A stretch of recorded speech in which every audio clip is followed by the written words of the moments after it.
All right, we're going to go ahead and get started. If this is your first time, welcome to the second part of our spice series. Tonight we're going to be discussing oils, vinegars, and salts. If you did not sign up with your raffle ticket on the way in, make sure you get that on the way out. We have 5 baskets here. They're featuring some of the items that we talk about, plus some bonus extras, just because we can. And then if you really are enjoying this, we do have a display over here called Chef's Kiss. It has a bunch of things about the history of some of the items that we discuss, some fun recipes to cook with, and all types of things.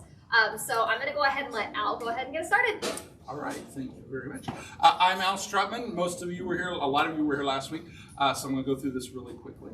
I started at a farmer's market in Topeka. We started back in 2012. Then in 2013, I got a brick and mortar store, 600 square feet, and then the next 2 years after that, I went to 3,000 square foot, just because I wanted to have classes and things like that. Me and my wife started the place. She's Mary Jo, so she's the Mo. I'm the Albert, so the Burts, so Moburts. Has nothing to do with olive oils or all that good stuff. So solve that mystery for you on there if there was one. Tonight we're going to talk. So I started with spices in the store, and then we got into olive oils and vinegars because all the folks were asking for us to get into that because we didn't have olive oil and vinegar store at that. I had to go get educated on olive oil.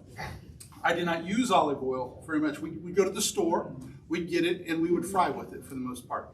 And I always thought to myself as we got this stuff, because it's like, always put it on your salads. It's good, it's heart healthy, it's wonderful. And I was like, that stuff's disgusting. I would not put it. I did not like the flavor of the olive oil I got at the stores. All right. So that being said, it's all personal choice, and that's up to you and all this good stuff too. But anyway, that leads into something, by the way. So everybody's asking us to get into olive oils. What am I going to do? So I started reading some books. There's a book called Extra Virginity. And yes, it's about olives. And to this point, this book came out in 2011. The man that wrote this book, him and his wife, one of the gals said you went to Steamboat Springs. You were talking about, and you went to there.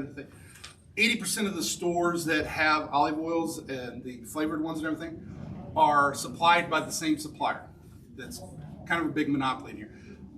That couple is Veronica Foods. Is the name of their company that they got. So that's their supplier for that. That's not who I ended up with, but I won't go into that. So I read the book. In the book, talks about how, and this is in 2011, so keep that in mind, how the stuff at the grocery store wasn't even extra virgin. And I'm going, oh great, I don't know anything about olive oil, and it's already telling me that most of the stuff isn't extra virgin. Do I really want to get into this? And I think sometimes my wife, she goes, well, you need to go get educated more. She's my boss. Okay, so I listened to her and said, just so happened that out in UC Davies in California, they had just started a sensory panel training. So I got to join their very first class. I took their first 2 classes, both 2 years. I went to that. I met growers from all over the world that were there. I got to meet the growers in California. They took me to a lot of their ranches and farms, and then I supplied from them. All right, that's where I got my stuff. This defects wheel, I'm going to pass it back out here. We're going to talk about this. I'm going to pass it around people to look at. These are all the potential defects that can be in an olive oil. All right, so I'm going to pass this around. Start with this a little bit. Just look at that and read that, and then if you could read in your one of your handouts, it talks about some of the stuff a little bit too. Because I can't get to all of them and all the good things, but I just want to tell you what I learned about in sensory panel training about olive oils. I'm a small Kansas farm boy. I go out to California. I don't like olive oils. First day of class, we tasted like 60 olive oils. The very first olive oil I tasted, I was like, oh my gosh, this is wonderful. And they say, what's wrong with it? I don't know. Well, you read that defects wheel and you start seeing these things, like there's a lot of potential things that could be wrong with it. I was blown away with how good it was. But like I was telling you, I read that book and it was talking about how a lot of the stuff at the grocery store that says it's extra virgin olive oil is not, because it has defects. I'd always had basically rancid olive oil that I got from the supermarket is what I found out. When you taste a really good olive oil, it should be nice to your palate. It should be enlightening. Your mouth should go, ooh, wonderful. And it should smell like grass, fresh cut grass. A lot of them are grassy. One of the attributes, and one of your handouts will talk about attributes, is grassiness, green grass, ripe bananas, unripe bananas, green bananas, all these different fruity kind of things. Things that in your grocery store, when I'll be quite honest, it wasn't there. Well, when you get good olive oil that's fresh and stuff, you will start, and if you're looking for it, you'll start noticing it. if you have the right amount of taste buds. Anyway, so I go to this class, we taste all these different olive oils. Within a week, we had done several hundred olive oils. So I got exposed to a lot of olive oils. There's over 900 varieties of olives. So if there's 900 varieties, there's 900 flavors. And that's if they were picked the same way and processed the same way every year, and they grew in the same conditions every year. They would taste the same. There'd be 900 different tastes. Well, they don't grow the same every year because there's different weather conditions and all that good stuff. You don't get the single varietal. When you buy an olive oil, you're getting a blend. And we're going to talk to that while you get blends. Do those things. One of these handouts that you got talks to kind of the different varieties. I think it's on the back of this. Why is olive oil bitter? Well, it talks about on the first one the different ones and kind of their attributes and stuff to do. Some olive oils, or some olives, you probably wouldn't like to taste by itself, so you want to blend it with the other ones to make it more well-rounded, so it's better to your palate, okay? The industry will tell you that we're trying to make them more rounded and all this stuff. Here's a simple truth. Not every olive grower has a press, right? And back in a couple hundred years ago, most didn't have their own press. They went to a regional press, and you hear about olive oils, they'll say, you want first press because they use a hemp mat and you want to be one of the first ones where they're processing your stuff. That same hemp mat, a month or two into pressing everybody's olive oils, the chunks still stay in there, so the stuff that's in there gets nasty. So your olive oil is getting all that nastiness pressed in with it as it's pressing it if you're at the last of the month or the next month in harvest time. So that's why they say, get first press. Get cold press, because if it's under 90 degrees, it doesn't get funky taste or things like that. If it gets over 90 and gets warm, things start happening chemically to it as they're pressing it, and it gets different kind of taste, which are on that wheel that's going around you can kind of read about. So that's what they said. Technology today, when I went out to California in 2012, 13, they don't use presses. They use centrifuge. They spin them. They got the malaxers, what they call them, basically claws or clawing them and all up, and then they tear up all the stuff, and then they spin it, and they spin the water out, and the oil goes another spot. And then the state taxes them on their water and all that good stuff. It's great being a grower. But that's how they get the olive oils today. So it's not pressed, it's just cold processed. So if you're looking for first press, you're not going to find another. If it says it's California, it's certified extra virgin, typically it's not gone through a press, it's gone through a centrifuge. If you're buying stuff from overseas, definitely look for first press. Also, if you're buying from overseas, if on the label it says country of origin and there's like 5 or 6 of them, don't get excited and think that's a good thing. That's a bad thing. Because every place that stops is a place they could add something to make that olive oil go a little farther, right? Because they make money on it. This is like liquid gold, and especially used to be a lot. It's not cheap today, it's even more expensive. So anyway, you want from this one country, that's it. It's processed there, and that's where it goes. United States, yes dear. Are your olive oils U.S. pressed? California. Grown? All my stuff pressed? comes from California. Okay. When I went out to UC Davies and the training, I met all these people from all over the world. I talked about Veronica Foods, the ones that do this. Those stores, those 80% of those food stores you go to that'll have the pressed ones, they'll talk about, we have summer harvested olive oils and really high polyphenols and all this stuff. And I haven't even talked about polyphenols yet. And that's really great, and we really want that, blah, blah, blah. Yes, polyphenols you do want, we're going to talk about that. But the thing is, when you buy something that comes from Australia, how did it come to the United States? Do you think they airshipped that stuff in? It went on a boat in a container in the middle of the summer. Heat is your enemy. It's processed under 90 degrees. You don't want to store it over 90 degrees, and you sure as heck don't want to store it and haul it in over 90 degrees.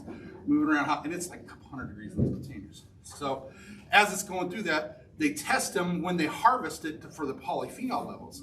So yeah, it might have had really high polyphenols, but by the time it got to the States, what's the polyphenol level? We don't know. They don't test them over here. So I could tell you it was really high at one point in time. I can't guarantee it by the time it gets to your door. Okay?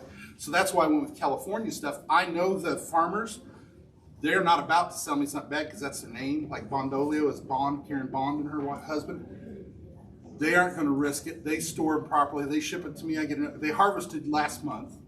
I got Olio Nuovo, which we'll talk about from her, and then I got a regular olive oil. And I already got her. I was going to bring you some Tuscan blend tonight, but they just, this week, just got done doing all the processing. because I didn't have enough time to bring to you today. But they harvest at different times, different parts of the world. But you want them cold, cool, and collected and all the way through. So, olive oil. How many of you use olive oil right now? How do you use your olive oil? Salads? To fry with? But aren't you not supposed to fry with olive oil? Have you heard that one? Don't fry with olive oil. You don't long fry or really hot fry with it because it has a low smoke point. But you can fry eggs quick, low, medium low, they're fine. In fact, I would tell you to do that. You want the heart healthy polyphenols. You're going to cook a lot of polyphenols off, but if you don't start with any, you ain't going to get any kind of things. My mentality towards that. And I tell you, I didn't bring it smoked, but I got a smoked olive oil.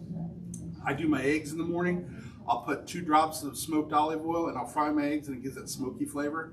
Bug good. I love smoke. Smoke flavor good. Same thing if you like jalapeno. You do the jalapeno olive oil and put it in. It's like, I got some hot eggs. Garlic, if you want garlic, just whatever infused oils you're putting in there, you're getting into your food. Pastas, put it in with your pastas and other things. All right, I'm getting kind of down the road and off the path of what I want to try to tell you. All right, so olive oil, extra virgin olive oil. How many of you use just plain olive oil? You go to the store and it says olive oil and I grab it. Or how many of you look for extra virgin? That's what I'm looking for. Why are you looking for extra virgin? Supposed to be better. Supposed to be better. Why? Don't know. All right, I'm going to tell you why. Because olive oil is a base. It's not an acid, right? It's 3% oil or less to be worldwide olive oil standards. California is 2.7% acidity or less. So California, anything that's California certified extra virgin olive oil has a little bit higher standard. So I would always tell you get California because it's started off less acidic. All right, it's going to go acidic over time and more exposed to air and light. You don't want to leave them open. You don't want to put them light. You want to keep them cool and dark. You could put it in the refrigerator, but if you're taking it from a liquid to viscous form, back and forth, it starts breaking down faster. So if once you open it, leave it out on the table or in the cabinet with the lid on, airtight. So the cute little spouts that you use? Yeah, they're wonderful. They're to do, but they let the oxygen in. Quick story to that. When I opened my store, I wish I'd have known this when I went into all those olive oil stores had those fusti's, those nice stainless steel round fusti's. Beautiful, expensive. Get them, you put them in there. There's headspace, oxygen in there. Terrible for your stuff. So why would you keep it in there for display for doing this thing? So a year after I bought all my brand new fusti's and everything, they're saying, a good thing to do is just bottle it. So it's like, well, I'll be damned. And plus it saves all that display space. So I was like, well, we're doing that. Business learning, do that. But even for you, it's one of those things, you go to those places where you taste them and stuff. Some of that stuff doesn't taste as good as it should because they store them in those and they should sample out of this. It's like, it's got that headspace in it. They don't got a lot of volume going through there. It's going to go rancid faster. Rancid's going to be acidity, which is going to give you a burn in the back of your throat. And it's not a very pleasant burn. It's a burn. Good extra virgin with high polyphenols, which is labeled as robust olive oils, or what they will call coughers, because they make you, whoo, when you take a bite or you drink some of it. That's because of polyphenols and the peptides that are back, and they're hitting your back of your throat. But it's a pleasant burn, okay, kind of thing. It's a warmth and all that good stuff with it. So you kind of want that, and you want it to be grassy, right? I talked about the aroma being the grasses. No. All right. Questions before I go on? So what is extra virgin? What does that mean? Extra virgin is it's no taste defects. So all those defects on that wheel that's passing around and some of the stuff on there, it shouldn't have any defects. It shouldn't taste like wet, nasty diapers and all these kind of things. It shouldn't have taste like hay. There's a hay kind of flavor or stuff. It's a stale flavor. I got to taste some of the stuff and it's like, yeah, that's nasty, disgusting. There's just taste defects it shouldn't have. But it should also be low, below the 3% acid and all these other good things. You can test them. California was pushing for the sensory panel training because they wanted the standard to be everything you go through the chemical testing to say it's extra virgin, but it also went through a sensory panel to taste it for those other taste effects. Because those chemical tests won't necessarily tell you on some of those taste effects that are there. Because it could get processed if it has frost, it gets frostbitten. There's another flavor on it, but it doesn't show up on the chemical thing. But when you taste it, you can sure taste the fires that were out in California 3 or 4 years ago. About half my olive oils I couldn't get because they got smoke flavor to them. So they couldn't certify them as extra virgin. They weren't selling them. I was like, not good. Would you like smoke? Yes, I do. And I might have loved it. But they couldn't label it extra virgin. So they're not going to sell it to you. They probably sold it to somebody else. But anyway. All right, so with tasting, I'm going to show you this. So how do you do a taste sensory panel tasting? They'll put them in these. They put a warmer. They have a warming pad. And you'll go up to it, and there'll be 6 of these sitting there. And you have a sheet there that says the things to grade it on. One of the things that talks about the different things that you're tasting for defects. But it'll have this little glass lid on the top. And it'll have that on top of it. And you'll have 6 different ones you're going to judge. And you'll take it. And if you don't have a warmer anywhere, you kind of warm it up in your hand, the cup. You do this. You got the little lid on it because you're going to taste. You're going to smell first for aromatic. Is it pleasant or is it disgusting? Does it smell like a wet, nasty diaper, or does it smell like fresh cut grass? If it smells like a dirty diaper, it's probably going to taste like it. It smells like grassy, it's going to be grassy kind of a deal. So it's kind of a thing, is it pleasant to your palate that way? Then you're going to slurp, what I call slurp. You're trying to go, because you want to mistify it and get it up into a mist form, up into your sinuses, because you have taste buds in your sinuses, your tongue, in the back of your throat, all the way down your tummy, right? So you want it to hit everything to get the kind of, so you can taste all those different wonderful things you should be tasting. Nutty flavors, fruity flavors, all this good stuff. And then you put it down, you try the next one. After you have some bread or something, cleanse the palate and some water, you go on to the next one, do this thing. But that's what this is about. So why would this be blue? Keeps the light out. What's it keep you from doing? How many of you can see these up here? You see colors? One a little bit darker and everything. What goes through your mind when you see a color? You're already going, oh, that darker one, I bet it tastes this. Or the lighter one, oh, I bet it tastes that. Color has no effect on what the taste of it is. It will taste different and everything, but that doesn't mean a darn thing. That's all psychological, what's in your head kind of thing. When you taste them blind and everything, you don't taste red, you know, or the oranges. So you taste the different things. That has to do with the chemical stuff that's in there, which might be flavor or something that's going on with it that's naturally part of that varietal. Okay. I talked to you about single varietals versus blends, and they only had one press, right? So all these guys were bringing these. So the industry says, hey, it's a Tuscan blend. It's wonderful because it's all these ones from Tuscany origin and things. Tuscan. Well, which variety is it? You don't know. It's whoever that pressman, what varietals came in there to press. California small ranches, a lot of them will try to grow multiple types of varietals of trees. So that way they can blend it and they get things, or they can sell some of them as single varietal. Some of them you don't want as a single varietal because they're just too strong, or they're not pleasant. But you put them with other things because then they really get really good and you get something out of it. But you have to have your own press, or you just press at a separate time if you don't have the press. So when something says Tuscan blend, it'll be Tuscan varietals, and there's one of my notes that talks about the ones that are usually Tuscan varietals. You'll find in the Tuscan blend. That doesn't always mean that's the one, because Tuscany grew all sorts of different items, not just those 3 varietals or 4 varietals. Arbequina is an olive oil you're going to find quite a bit. It comes from California. They grow it. It originated in Spain. It's a very mild olive oil. All right. So being mild, it's not going to be offensive to your taste in any kind of way. It's just kind of like, it's olive oil. It's pleasant. Not anything that's going to go, wow, and light you up and make, whoo, that's really, koroniki is a flavor that's on one of those. That stuff will light you up. When you put it in your mouth, it's like a party going on. Like, whoa, there is a lot going on. It's like mouthwash almost. It's cleansing to your mouth. It's like, that is something else. But it's also one of those ones, when I tasted it, I was like, what in the hell would I want to eat with that? Did I want that going on? It was too much for me. But some people like it. It's all personal choice. 900 varietals, blending of them, all these different things.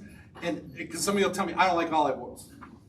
It's like saying, I don't like wine. We talk about that. I bet there's a wine you would like. I bet there's an olive oil you'll like. Are you going to get a chance to taste all the wines in the world? Well, if you go make an attempt, yeah, you probably can. Olive oil, same thing. Yeah, you probably could.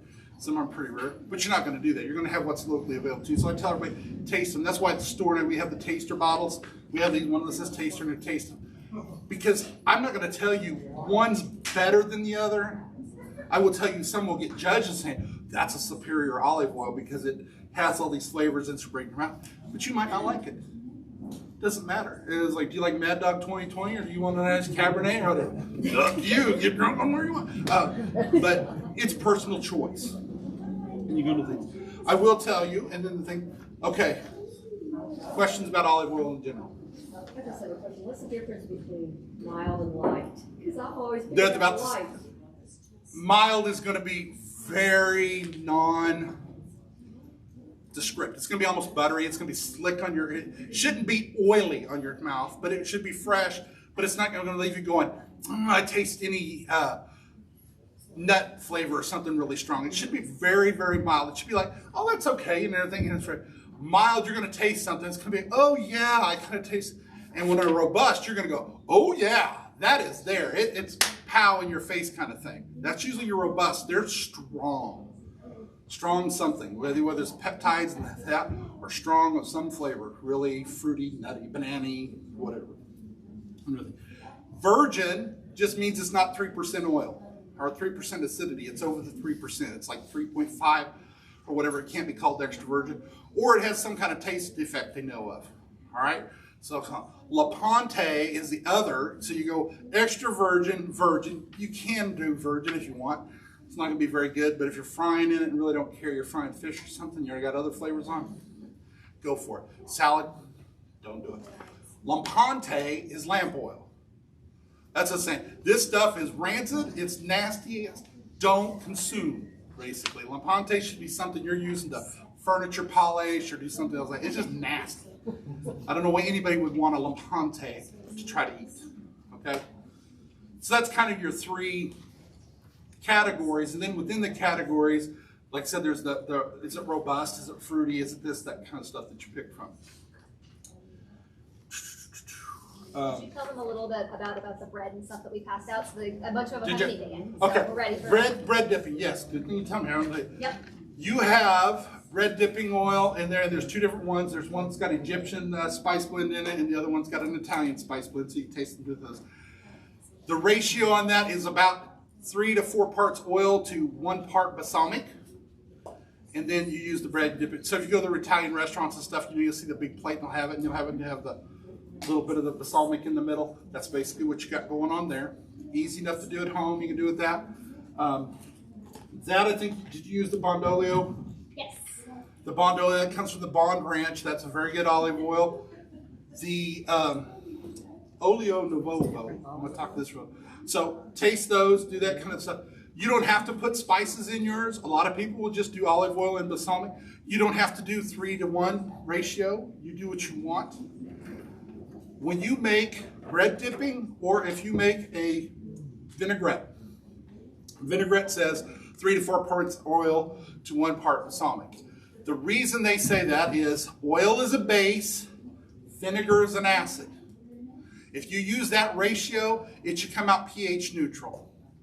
Okay, so that's what it is, pH neutral. That's the great scientific thing it'll tell you when you're trying to make those. Then, and if you read up, then it goes, most people don't like pH neutral. They want it either base or acidic. So they either use a lot of oil or they use a lot of balsamic. I do the inverse. I like acidic. I'll use 3 parts balsamic to 1 part olive oil. I use and what are you trying to get the flavor from? Are you getting the flavor from the olive oil or from the balsamic? Especially if you go into the flavored stuff.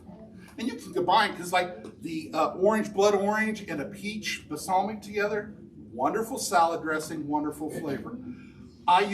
Typically I'm doing my acids, and I'll use a good extra virgin olive oil that's not flavored to be the carrier of the balsamic and to also stick to the lettuce if I'm doing a salad dressing. If I'm doing food, I will use a little bit of my blood orange on my pork loin. Here's my example, pork loin. A little bit of blood orange on the outside, just a little bit, because you're just rubbing a little bit on there, so it helps the spices stick, and it will make a bark when you bake it.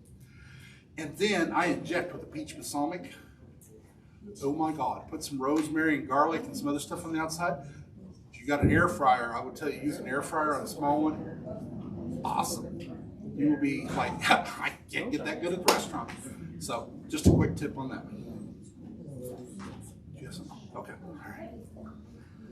All right. Color doesn't matter. Smells like fresh cut grass is always a good sign on your thing and store it in the dark and airtight if you can. All right, light's your enemy. It's kind of like spices, same sort of thing with that. It's good for 2 years, basically. All right, harvest. I was telling you about harvest and everything. When they first harvest olive oil and they crush it, press it, do whatever they're going to do, they separate it. They let it set for a month.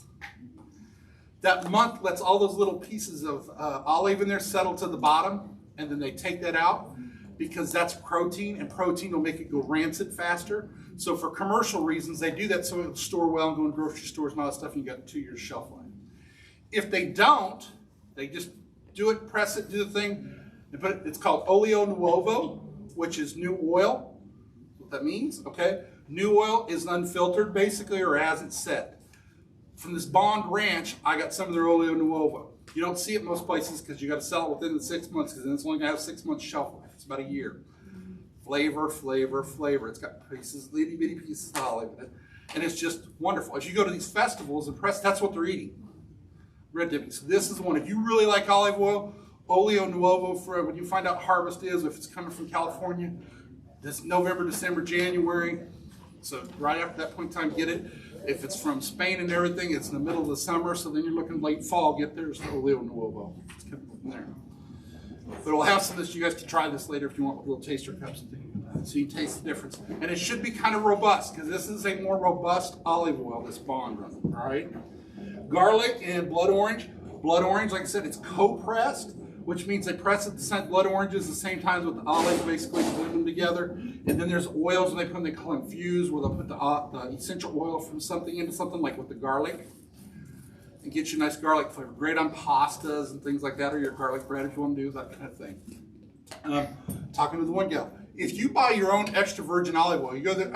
I don't got a store around here. I just get Walmart, whatever. But I love rosemary, and you grow rosemary. Throw it in your olive oil. You like thyme, throw it in your olive oil. Everything but fresh garlic. If you like garlic, all right, go ahead and throw it in there. Eat it within 2 weeks. Don't keep it past the 2 weeks. Garlic in an anaerobic environment, no oxygen, if it gets in this olive oil, can create botulism, with the moisture content in there. It's nothing to mess with. That's one thing. If you love garlic, great, do it, but eat it. Don't store it, okay? Thing with that. Questions? What time am I at? 6:30. All right, I ate it most of the time. Vinegar. So, vinegar is an acid. How do they make vinegar? Anybody know how they make vinegar?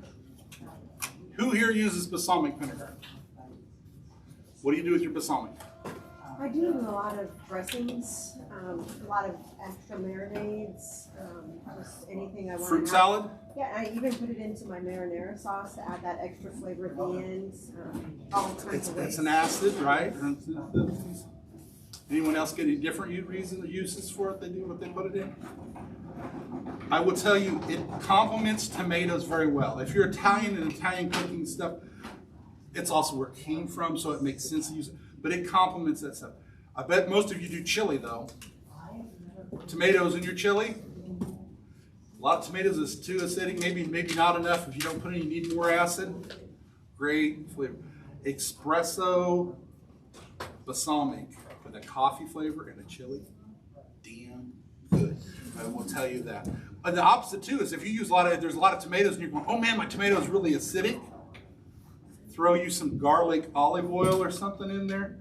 Tames it down a little bit, gives you that garlic flavor, or just your plain extra virgin. That base, get your levels back down. So you're using the vinegar for acid, oils for base. All right, or alkaline. Balsamic vinegar.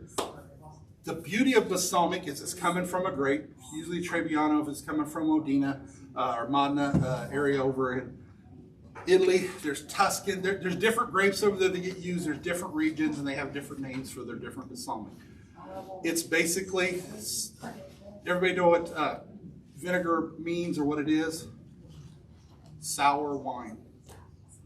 All right, the Romans, it's kind of one of the things, they had wine that went bad because it fermented way too long and everything else, and it breaks the sugars down. Basically, it gets more and more sugary as it sits, so the wine got too sweet and everything. They're like, what the hell's wrong with this wine?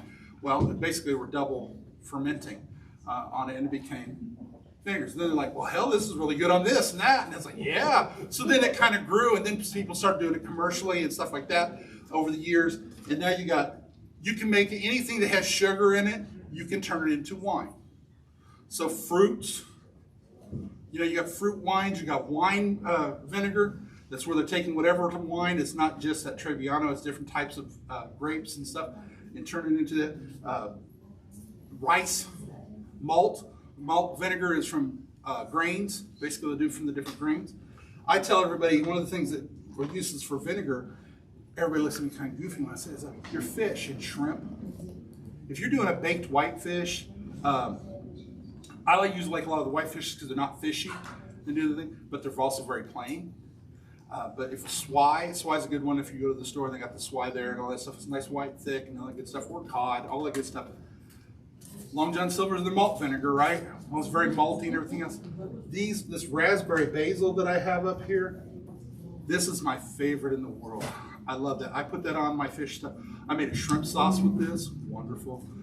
Things. But my favorite with this is, how many of you eat spinach? Cooked spinach. How many of you were raised eating cooked spinach? All right. My mother loved that stuff. I don't know what the deal was, but we had spinach. And all she ever had was apple cider vinegar. So like I said, I like tart because I was raised on tart. And she'd put it on there and it was like, yeah, it's okay, it's spinach, blah, blah, blah.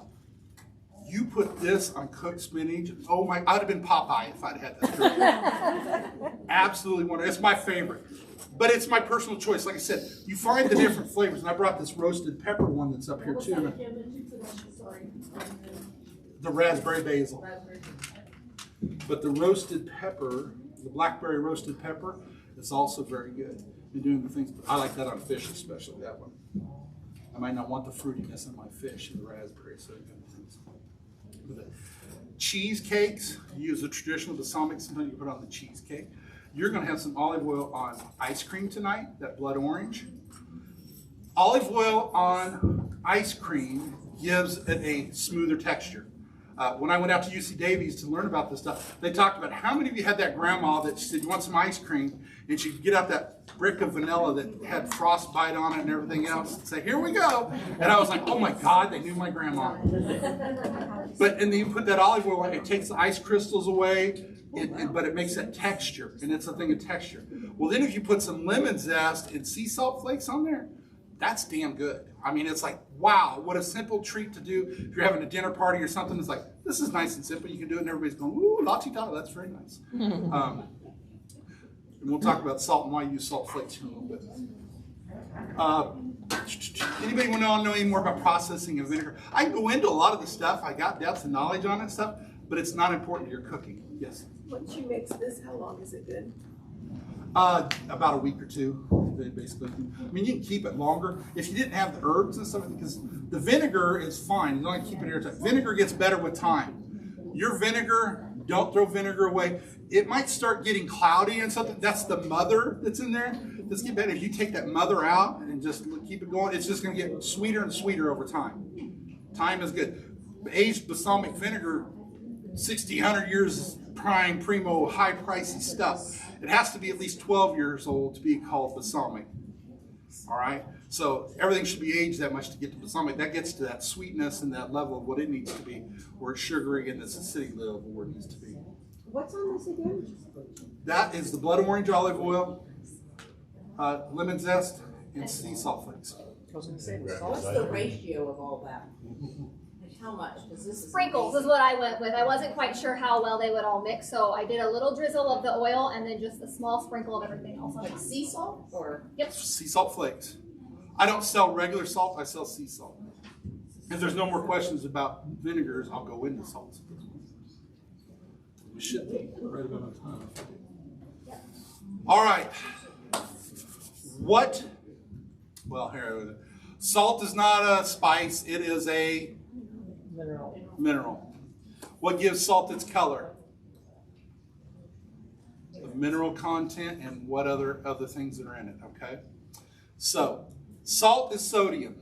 It all comes from an ocean, whether it's a live ocean or a dead ocean. Dead ocean means it dried up a long time ago, been covered with rocks and everything else. Himalayan pink is the perfect example of that. Himalayan pink sea salt. We got some coarse here. I'll pass it around. I'll wait till you're done eating, then I'll pass it around. But if you look at it, it's nice, it's pink, this is coarse. This sea salt is supposedly the healthiest of sea salts. They'll say, I'm not a doctor, I'm not going to attribute it to that, but I would say that's what they say. It is one of the oldest, 200 to 400 million years old. Okay? So you got to think, this was an ocean when there was dinosaurs out floating around in the ocean and no humans polluting the ocean or doing anything to it.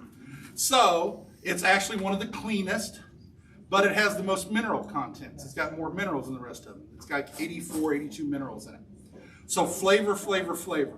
It's also, the theory being before a polar flip, this has got negative or positive, I can't remember, but it's got the opposite ions in it that the other salts that we have today. So it was before there was a polar flip on the continents and everything, so it's charged somewhat. So you got some people say it has healing properties. Again, I'm not attributing to that, I'm just telling you what they say. Okay? Because I get people going to health folks going, I got to have that. Now, I will tell you, salt is salt, whether it comes where it's sea salt or processed salt. Your salt you get at the store that's processed, they took all the minerals out. It's just pure sodium. Okay? So you have none of those flavors. So all these ones that are sea salts, they still have the minerals, so they have different flavors in them, and they have different crystal structures. The crystal structures on these flakes, these grains of salt, hit your tongue differently, so some of them have different flavors just by the way it hits your tongue. Sea salt flakes, people say it's more salty because it hits your tongue broader, but it's thinner and it dissolves faster, and it's actually less sodium, but it has more flavor. So that's why you kind of use it as a finishing thing and stuff, because you get your tongue going, ooh, salt, exciting. A hot salt, one of the things we talked about in the first class, I've got a ghost pepper sea salt, hot as hell, you know, 1 million Scoville units, so it's hot, right? I don't like heat, and it's salt. Salt hits your taste buds in the front of your mouth and the front of your tongue. If you take a nice chocolate chip cookie dough that you like to make, and you put about 6 or 7 grains of that on there, and then you bake it, put it right on top, when you bite into that cookie, it's going to hit your taste buds first, and you're going to suck wind. You go, and then your taste buds are super excited, and that chocolate hits them. And then it's like, ooh, because you get this wave of chocolate. And then the heat fades, and you're like, wow. And you're looking at that cookie going, damn, I'm going to do that again. And you'll eat that whole cookie whether you like heat or not. And I testify to that because that was me. I had a chef that worked for me. She brought the chocolate chip cookies in. And she goes, be careful, because she knew I didn't like heat. I said, what the heck are you talking about? She goes, I put that ghost pepper. I said, I don't want it. And she goes, Michelle, her name was Michelle. She goes, no, you need to try it. I'm like, okay, I got to try everything. So I tried it. I love that damn thing. So it's kind of neat for parties or something you want to do. I mean, you won't do it regularly if you don't like a lot of heat, but it is one of the things that's pretty cool. But to do the same thing with chocolate brownies, you put it on top of hot salt. Salt hits the front of the tongue, hits your barbecue world and everything else. Same thing. Where do you want your heat? You want the heat to hit you up front, or chicken wings, something like that? Or do you want the heat to hit you later and comes back? Sugar is what does that. So a hot sugar, you taste sweet first, but then the heat comes in the back of your throat and comes up. Hot chili powders and stuff, they hit all your sinuses and all your taste buds. The cow, it's hot and it stays hot all the way to your gut. So if you want heat, but you want to, how do you want to have that to hit whatever food you're serving or something? Think about your heat source and don't combine all three. Because if you combine all three, hot salt, hot sugar, and that, what we do salsa classes, the class, and I got the pepper heads that'll come in and they'll do it. And they end up not eating it and not liking it because it's too hot. It's too much. You know, they like hot, but it's when everything's just going, oh, it's too much for the senses. So you don't put them all together. Salt. What else can I tell you about salt? They all come from the different regions. There's a black Alea, there's a black Hawaiian, and red Hawaiian. My black Hawaiian comes near the volcanoes, right? So it's got a little bit of that volcanic ash in it, stuff like that. So it's kind of got that flavor to it. Or if you're Wiccan, you use it in rituals. I got people buy for that. And I'm going, okay, whatever. It's not on me. The red one is a muted sea salt because it's coming and it has seaweed in it and clay from the bottom of the ocean. They're both from Hawaii, right? So what do you think, if you look up those sea salts, what do you think they tell you to put them on? Fish. Fish, and what's the other thing to do? Pork. Pork. Do it. But you read the rest of it. But all the salts come from the different regions. So you think about it. I got a gal that comes in my store, and I got Celtic sea salt. Celtic sea salt comes from the marshes of France, but the Celts were the ones that figured out how to process it, dry it out, and turn it into salt, right? So they call it Celtic. She came in, this gal, she's French, she comes in, oh my gosh, you got my sea salt. I love it. It tastes so much better than all the other sea salts. Well, she grew up on it. It has a higher moisture content because it comes from the water in those marshes. So they like it on fish because they say it keeps it more moist. Don't know if it does or doesn't, but that's kind of what they say. But it definitely has its own flavor because it has its own minerals and things that it comes from the different region. If you're cooking any recipe and you don't have whatever salt it calls for, you can use whatever other salt. And in fact, if you find there's a salt you like, just use that. The Himalayan pink is a perfect one. It's supposed to be healthier and stuff. It's got a lot of flavor. I just switched out salt and there. Now, if you've been to the doctor and they say don't use salt, it doesn't matter. You can't use any of them. It's all sodium. I tell you this because I have people that come fresh from the doctor into my shop going, I got told I can't have salt anymore. I put salt on everything. And they'll go right over to my salt wall. And it's like, I thought you said, yeah, but I'm not going to use regular salt. I'm going to use this. I said, okay, so it's not as high as sodium because it has some dilutes, but it's still sodium. Yeah. Well, I'm not your doctor. I can't tell you what to do. But then what I would tell them, get smoked sea salt. I didn't bring a sample. I'm sorry. I don't think. No, I don't have it. But I said, because it's so strong, or white truffle. And there's white truffle up here you should all smell. Now, this is very expensive because truffle is very expensive. Potent as hell. That's not the white truffle. No, tell me the white truffle. There's the white truffle. I taste everything that comes in the store. I put some of this in my mouth when this came in. Tasted it. I didn't have water or anything. Biggest mistake I ever made. I tasted truffle all day long, and I like truffle. Not that strong, not all day long. This just takes a minute pinch in something and seasoned, and it likes fat. It's wonderful on prime rib, French fries. Wonderful. Yes, dear. Do you have any like herb or spice that you would recommend for someone who can't have salt? Usually I'll get them into peppers, and I'll get them into Aleppo pepper flakes. And the reason I say Aleppo, and if you were here last week and talked about it, green chilies originated in Central America, and they took them, they planted them in different places around the world, and they took on different attributes. Aleppo, Maras, and Urfa are three of them that come from Syria, and they are fruity. Okay? Aleppo is very mild, though it's less heat than a red chili flake, but flavor. So you can put it on cheese, it likes cheese. I put everything on eggs the very first time to taste into that, but it's got great flavor and it gives you something. If you can't have salt, it's a sorry state of affairs because there's not a replacement for salt. There just isn't. So you can, but you can peppers, get something to get your taste buds going is what I would tell them to do. Or at least experiment with some of the different herbs and stuff because so many people do not know their spices. They know blends, they know whatever they get in a package at the store. But they do not know the individual taste. And I will challenge everybody, when you go to a restaurant and there's something you like, try picking out the spices in it. Just think about it as you're eating it. What's in that? You usually know the protein. You can tell whether it's fish, beef, pork, chicken, all that good stuff. But what are the spices they use? I had a gal come to the store, she said, I don't like Hispanic food. So you don't like all Hispanic food? Come on. She didn't like cumin. It's like, well, you could take cumin out of recipes, out of different chili powder, and you can have a Hispanic dish that you like. It's all personal. No, it won't be the original, but it will be something you enjoy. Go from there. But no, there is no substitute for salt. MSG is another. MSG is wonderful flavor. It's supposedly terribly bad for you and all that stuff, but people love that on fish. Great. I don't have it in any of my blends. I don't do it. I carry it for people that want to buy just MSG, but I don't put it in any of the stuff just because health-wise it's not there. I try to make my stuff non-allergenic. There's no grain processed stuff or anything, so we don't have to worry about any of that. Gluten and all that good stuff. Questions on salt? Questions on anything? I do not know why Joe kept the papers in his garage. I don't. Just don't know. Makes no sense. But he should put some salt on it. But anyway. Nothing? Oh, come on. You got to have some questions. Storage. Dark. Because that was one of you said you weren't going to get air out of the storage or somebody was saying. All of them. Dark and airtight is the best with everything. Don't keep it in the fridge if you're going to get in and out. If you're just going to keep it there for a while, go ahead, the fridge is fine.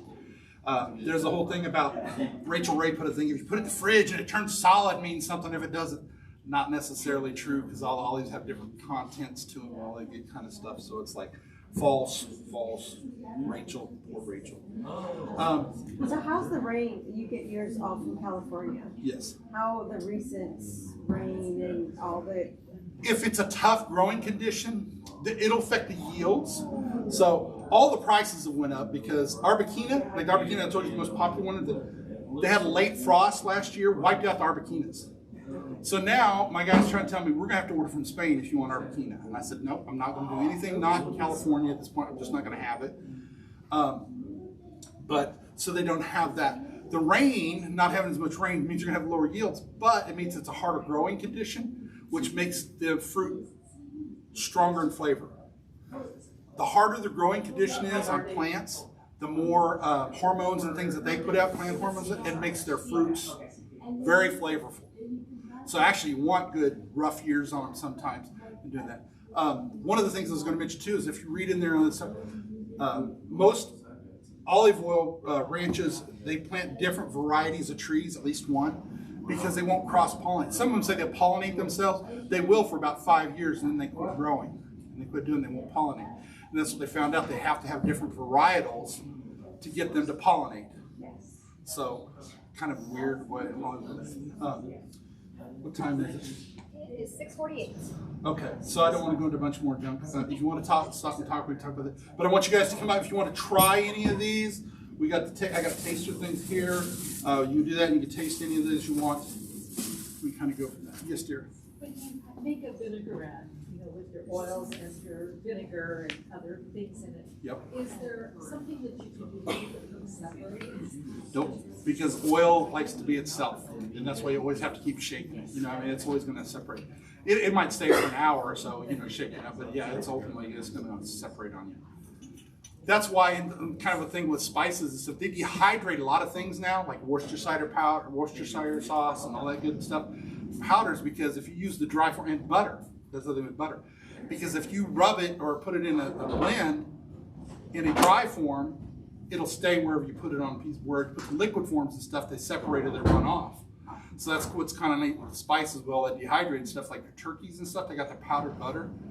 You get up underneath that old boy and you put that up there, and butter tenderizes and gives flavor and doing all those things. So powdered form is wondrous for your food.